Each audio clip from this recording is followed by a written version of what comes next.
Breaking news చూస్తున్నాం. కవిత chit chat లో సంచలనమైన విషయాలను బయటపెట్టింది. మా కుటుంబంలో నలుగురికి ఫోన్ ట్యాపింగ్ కి సంబంధించిన నోటీసులు వచ్చాయని చెప్పేసి ఆమె చెప్పుకొచ్చింది. దాంతోపాటు కేటీఆర్ కు సంబంధించిన వాళ్ళందరి ఫోన్స్ ని కూడా ట్యాప్ చేశారు సంతోష్ రావు అని చెప్పి సంచలనమైన కామెంట్స్ చేసింది. మొత్తం మీద అయితే చిట్ చాట్ లో ఇంకా చాలా విషయాలు బయటపెట్టినట్టు తెలుస్తుంది. మనం చూస్తే కనుక పార్టీకి సంబంధించి పార్టీని భ్రష్టు పట్టించడానికి, పార్టీ పగ్గాలని చేతికి తీసుకోవడానికి హరీష్ రావు అలాగే దాంతోపాటు సంతోష్ రావు వీళ్ళిద్దరూ కృషి చేస్తున్నారు. వీళ్ళిద్దరూ అదే ప్రయత్నంలో నన్ను బయటికి పంపించారు.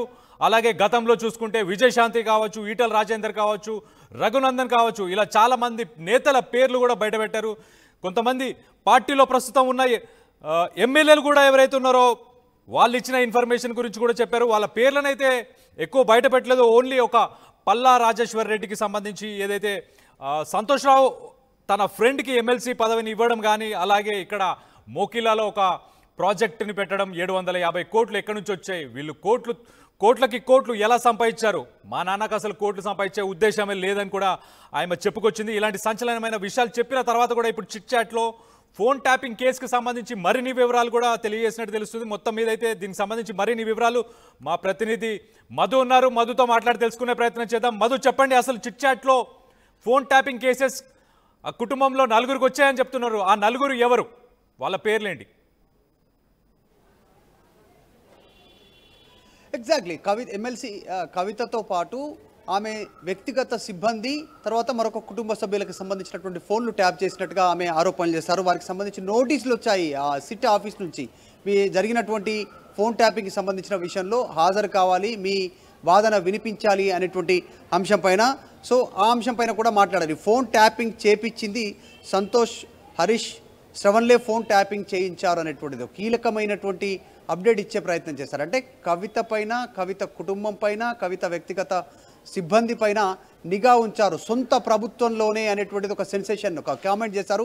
ఇది ద బిగ్గెస్ట్ స్టేట్మెంట్ ఈరోజు చేసినటువంటి స్టేట్మెంట్లు. అంటే కుటుంబ సభ్యుల పైన కూడా కేసీఆర్ ప్రభుత్వంలోనే, కేసీఆర్కి తెలియకుండా, కేటీఆర్కి తెలియకుండా వీళ్ళ కుటుంబం పైనే ఫోన్ ట్యాపింగ్ ద్వారా ఎప్పుడు రాడార్ వీరి చుట్టూ తిరిగింది. మొత్తం వీళ్ళు ఏం చేస్తున్నారు, ఎవరిని కలుస్తున్నారు, ఎవరితో మాట్లాడుతున్నారు, వీళ్ళని ఎట్లా కంట్రోల్ చేయాలి. ఇందాక కూడా ఆమె ప్రెస్ మీట్లో ఒక మాట అన్నారు, నేను స్వపక్ష అంటే సొంత పార్టీ అధికారంలో, సొంత తండ్రి ముఖ్యమంత్రిగా ఉంటే కూడా ఆ పార్టీలో ప్రతిపక్ష ఎమ్మెల్యేగా నన్ను చూశారు. అప్పుడు ఎంపీగా ఉన్నప్పుడు ఒక ప్రతిపక్ష పార్టీకి సంబంధించిన ఎమ్మెల్యేని ఎలా చూస్తారో అలా చూస్తారు, అలా కంట్రోల్ చేశారు. అంటే నేను ఎక్కడికి వెళ్తున్నాను, ఎవరిని కలుస్తున్నాను, ఏం చేస్తున్నాను, మొత్తం కంట్రోలింగ్ చేసి నన్ను ఇబ్బంది పెట్టే ప్రయత్నం చేశారు, మా కుటుంబాన్ని విచ్ఛిన్నం చేసే ప్రయత్నం చేశారు అనేటువంటి స్టేట్మెంట్ చేశారు. త్వరలోనే కేసీఆర్ ఫోటోతోనే జనంలోకి వెళ్ళబోతున్నాను అనేటువంటి స్టేట్మెంట్ చేశారు. నేను కేసీఆర్కు రాసినటువంటి లేఖ లీక్ చేసింది సంతోష్ రావు అంటూ సంచలన వ్యాఖ్యలు చేశారు. గతంలో కూడా ఆమె దయ్యాలు ఆ లేఖ లీక్ చేసింది ఎవరో బయట పెట్టాలి, ఆ కోర్టు ఎవరో బయట పెట్టాలన్నారు, కానీ పేరు చెప్పలేదు. ఈరోజు పేరు లీక్ చేశారు. సంతోష్ రావు కేసీఆర్కు రాసినటువంటి లేఖ పక్కనే ఉన్నటువంటి సంతోష్ రావు ఫోటో తీసి ఒక ఆపోజిషన్ బీఆర్ఎస్కు వ్యతిరేకంగా ఉన్నటువంటి ఛానల్కి దాన్ని పంపి లీక్ చేసి వార్త వేయించారు. దీని వెనకాల సంతోష్ రావు ఉన్నారు అనేటువంటిది ఈరోజు ఆమె లీక్ చేశారు. చిట్ చాట్లో భాగంగా ప్రెస్ మీట్లో అనేక అంశాలు మాట్లాడారు, మనం చూసాం. సో ప్రస్తుతం ఫోన్ ట్యాపింగ్కి సంబంధించిన అంశం హరీష్ రావు, సంతోష్ రావు, శ్రవణ్ రావు ఈ ముగ్గురు కలిపి సొంత కుటుంబ సభ్యుల ఫోన్లో ట్యాప్ చేసి విన్నటువంటి పరిస్థితి, కంట్రోల్ చేసినటువంటి పరిస్థితి అనేటువంటి స్టేట్మెంట్ చేశారు. దాని తర్వాత ఇంకొక కీలకమైన కేబినెట్ త్వరలోనే కార్యాచరణ, కేసీఆర్ ఫోటోతో జనంలోకి కవిత వెళ్ళనున్నట్టుగా తెలుస్తూ ఉంది. రైట్ మధు, నా దగ్గర చాలా సమాచారం ఉంది. ఆ సమాచారాన్ని బయట పెడితే బీఆర్ఎస్లో ఉన్న ఎమ్మెల్యేలు చాలా ఇబ్బంది పడతారని చెప్పేసి కూడా ఆయన వ్యాఖ్యానించారు. దానికి సంబంధించి ఎలాంటి ఇన్ఫర్మేషన్ ఉంది? ఎగ్జాక్ట్లీ ఆల్రెడీ 750 కోట్లతో మోకిలాలో విల్లా నిర్వహిస్తూ ఉన్నారు. పోచారం శ్రీనివాస్ రెడ్డి తర్వాత మిత్రులు సంతోష్ రావుకి సంబంధించినటువంటి బినామీలు అనే సెన్సేషన్ కామెంట్ చేశారు. అదే కాదు, ఇంకా చాలా డేటా ఉంది. ఆ డేటా మొత్తం రిలీజ్ చేస్తే కష్టం, మొత్తం ఒక కుదుపుకు గురయ్యే అవకాశం ఉంది. కాకపోతే పర్సనల్, కొంతమందికి సంబంధించిన పర్సనల్స్ ఉన్నాయి అందులో, వారి పేర్లు బయటకు తీస్తే వాళ్ళ జీవితాలు పొలిటికల్గా నష్టపోయే పరిస్థితి ఉంది. కేవలం పార్టీకి నష్టం జరుగుతున్న తీరుపైనే నేను రెస్పాండ్ అయ్యాను. అన్ని విషయాలు చెప్తే తట్టుకోలేరు, నేను మొండిదాన్ని, నేను కేసీఆర్ అంశ, కేసీఆర్ని ఫాలో అయ్యేదాన్ని, కేసీఆర్ బ్లడ్ నా లోపల ఉంది కాబట్టి నేను మొండిదాన్ని తట్టుకుంటున్నాను, కానీ మిగతా వాళ్ళంతా తట్టుకునే శక్తి ఉండకపోవచ్చు, అందుకనే వాళ్ళ పేర్లు రివీల్ చేయట్లేదు. సమయం వచ్చినప్పుడు రివీల్ చేస్తానన్నారు. ఎందుకంటే పల్లా రాజేశ్వర్ రెడ్డి చేసినటువంటి మెసేజ్ని ప్రెస్ కాన్ఫరెన్స్లో ఆమె ప్రూఫ్గా చూపించారు చాలా స్పష్టంగా. ఇది ప్రూఫ్, ఆయన పంపించినటువంటి మెసేజ్. అది కూడా 4 నుంచి 5 నెలల క్రితం, అంటే నా ఎపిసోడ్ స్టార్ట్ కాకముందే పల్లా రాజేశ్వర్ రెడ్డి వచ్చేసి పోచారం శ్రీనివాసరెడ్డి నన్ను ఇబ్బంది పెడతా ఉన్నారు, జనగాం టికెట్ సంబంధించిన ఇష్యూలో నన్ను టార్గెట్ చేస్తూ ఉన్నారు, పెద్ద సార్ను కలవాలి అంటే కేసీఆర్ని కలవాలి, చెప్పుకోవాలనేటువంటిది ఆమె కేసీఆర్ కలవాల్సినటువంటి అంశాన్ని కవితతో షేర్ చేసుకుంటే, కవిత అన్న వెళ్ళండి, పెద్ద సార్ని కలవండి, కేసీఆర్ని కలవండి అనేటువంటిది నేను చెప్పాను. ఆ టైంలోనే చెప్పారు 750 కోట్లతో విల్లా ఏర్పాటు చేస్తూ ఉన్నారు, విల్లాస్ నిర్మిస్తూ ఉన్నారంటే ఏ రీతిలో అక్రమంగా సంపాదించారు అనేటువంటిది. సంతోష్ రావు క్లాస్మేటే పోచారం శ్రీనివాసరెడ్డి ఈరోజు మధ్యతరగతి కుటుంబం నుంచి 1000 కోట్లకి ఎలా ఎదగగలిగాడు, స్వసంపన్నుడుగా ఎలా మాట్లాడు, శ్రీమంతుడుగా ఎలా మారాడు ఈరోజు అనేటువంటిది ఆలోచించాలి. ఎంత అవినీతి చేసి పార్టీని అధికారంలోకి రాకుండా ఎలా అడ్డుకున్నారు, వీళ్ళ స్వప్రయోజనం కోసం పార్టీని ఏ రకంగా బలి చేశారనేటువంటిది ఆమె స్టేట్మెంట్ చేశారు. సో చాలా డేటా ఉంది ఆమె దగ్గర, చాలా ఇన్ఫర్మేషన్ ఉంది. ఎందుకంటే ఆఫ్ కోర్స్ షీఈ్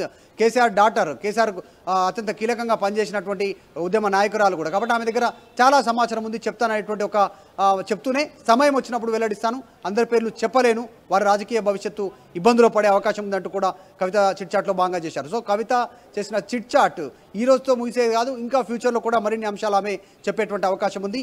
ఒకటి, కేసీఆర్ ఫోటోతో గ్రౌండ్లోకి వెళ్ళడానికి సిద్ధమవుతున్నారు Kavitha. Right Madhu, right, thanks for the update. మనం చూస్తే కనుక కవిత సంచలనమైన కామెంట్స్ చేశారు. ఫోన్ ట్యాపింగ్ కేసుకి సంబంధించి నోటీసులు తన ఫ్యామిలీలో కూడా, తన కుటుంబంలో కూడా 4గురికి వచ్చాయని కూడా ఆమె చెప్పుకొచ్చారు. దాని తర్వాత ఈ ఫోన్ ట్యాపింగ్లన్నీ హరీష్ రావు అలాగే సంతోష్ రావు వీళ్ళే దగ్గరుండి చేపించారు. ఎప్పటికప్పుడు మా అన్న కేటీ రామారావు పై కూడా నిఘాని పెట్టారు, వీళ్ళు మమ్మల్ని వేరు చేయడానికి వీళ్ళు ప్లాన్ చేసి ఇదంతా కుట్ర పన్నారని చెప్పేసి ఆమె చెప్పుకొచ్చింది. అసలు ఒకసారి హరీష్ రావు కానీ లేకపోతే సంతోష్ రావు కానీ వాళ్ళు మాట్లాడింది ఏంటి, అసలు గతంలో కానీ ఇంతకుముందు కానీ ఏం మాట్లాడారు అనేది కూడా ఒకసారి వినే ప్రయత్నం చేద్దాం. ఓన్లీ హరీష్ అన్నది సంతానదే ఉన్నదా కాంట్రిబ్యూషన్? వీళ్ళు మేకవనే పులులు నాన్న, వీళ్ళు మీ ముంగట నటిస్తారు అంతే, బయట వాళ్ళ నిజస్వరూపం వేరేలాగా ఉంటుంది. యాజ్ అ డాటర్గా రిక్వెస్ట్ చేస్తున్నా, ఒకసారి ఆలోచన చేయండి వాళ్ళ గురించి. నాకేమొద్దు, నన్ను పార్టీలోకి వెళ్ళి సస్పెండ్ చేసి నో ప్రాబ్లం, కానీ వాళ్ళని పార్టీలో ఉంచుకుంటే పార్టీ ఎట్లుంటుంది అన్నది మీరు ఆలోచన చేసుకోండి. ఇక అల్టిమేట్గా నేను చెప్పదలుచుకున్నది ఒకటే,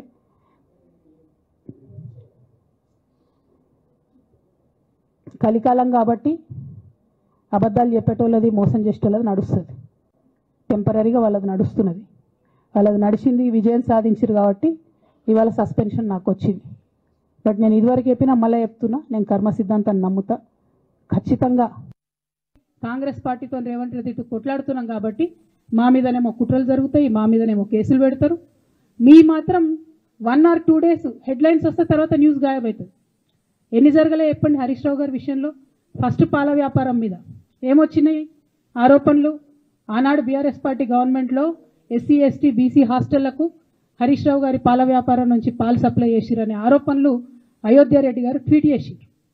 గతం 2 రోజులు పోయింది ఆరోపణ, ఎందుకు సరెండర్. నెక్స్ట్ ఒక అభియోగం చేసిరు ముఖ్యమంత్రి గారు, రంగనాయక్ సాగర్ దగ్గర ఈయన ఫామ్ హౌస్ ఉంది, అది ప్రభుత్వ భూమి, కబ్జా చేసిండని. 1 day headline, 3rd day news గాయబ్, నో కేసు నథింగ్. కేటీఆర్ పరిస్థితి ఏంటి? ఎన్ని కేసులు పెట్టిరు కేటీఆర్ అన్న మీద? ఎన్నిసార్లు పిలిచిండు విచారణకు? ఇవన్నీ పక్కన పెడదాం, నిన్నటి లేటెస్ట్ ఇష్యూ మాట్లాడదాం. కాళేశ్వరం కానీ ఇంకోటి కానీ ఏ ప్రభుత్వంలో అయినా పొలిటికల్ పాలసీ చేసేవాళ్ళు, విధానపరమైన నిర్ణయాలు తీసుకునే వాళ్ళు ముఖ్యమంత్రులు ఉంటారు. కింద ఉన్నటువంటి మంత్రులు దాన్ని ఎగ్జిక్యూట్ చేయాలి. కేసీఆర్ గారు ఒక పాలసీ డెసిషన్ తీసుకున్నారు, నేను కాళేశ్వరం ప్రాజెక్టు కడతా, దానికి ఇన్ని డబ్బులు ఇస్తా అని. ఆనాడు మంత్రి ఎవరు? ఎగ్జిక్యూషన్ చేయాల్సింది ఎవరు? 2014 నుంచి 2018 వరకు తుమ్మిడిహెట్టి దగ్గర నుంచి మేడిగడ్డకు స్థలం మార్చినప్పుడు మంత్రి ఎవరు? ప్రాజెక్టులు డిసైడ్ చేసినప్పుడు మంత్రి ఎవరు? అన్ని మీటింగ్లు టెక్నికల్ ఇష్యూస్ చూసుకోవాల్సింది ఎవరు? ఇవన్నీ రేవంత్ రెడ్డి గారు మాట్లాడారు. నేను మొత్తం అసెంబ్లీ స్పీచ్ చూడరు మీరు, వీళ్ళ మ్యాచ్ ఫిక్సింగ్ అనేది మీకు తెలిసిపోతుంది. ఏం మాట్లాడరు ఆయన. ఎంతసేపు కేసీఆర్ కాళేశ్వరం కట్టిండు, కేసీఆర్ కుటుంబం 1,00,000 కోట్లు తిన్నది. అరే 2007 నుంచి ఇప్పటివరకు కాళేశ్వరం 1,00,000 కోట్లు కూడా ఖర్చు కాలేదు. 1,00,000 కోట్లు ఖర్చు కానీ ప్రాజెక్టులో 40 లక్షల ఎకరాలకు నీళ్ళియంగా కూడా 1,00,000 కోట్ల అవినీతి అయింది అంటారు రేవంత్ రెడ్డి గారు. దాన్ని మళ్ళీ ఓన్లీ కేసీఆర్ గారి గురించి చెప్తారు, హరీష్ రావు గారి గురించి మాట్లాడరు. ఎందుకంటే ఇంటర్నల్ అండర్స్టాండింగ్ ఉంది వీళ్ళిద్దరికి. ఇంకా గమ్మత్ ఏంటంటే ఇదే హరీష్ రావు గారు వాళ్ళ ఫాలోవర్స్ అంతా నిన్నటి నుంచి చెప్తున్నారు, హరీష్ అన్న చాలా కష్టపడ్డాడు, డే 1 నుంచి ఉన్నాడు అని. డే 1 నుంచి లేడండి. చాలామంది రిపోర్టర్లకు తెలుసు, సీనియర్ రిపోర్టర్లకు డే 1 నుంచి లేడు. పెద్ద సారు టీడీపీ నుంచి బయటకు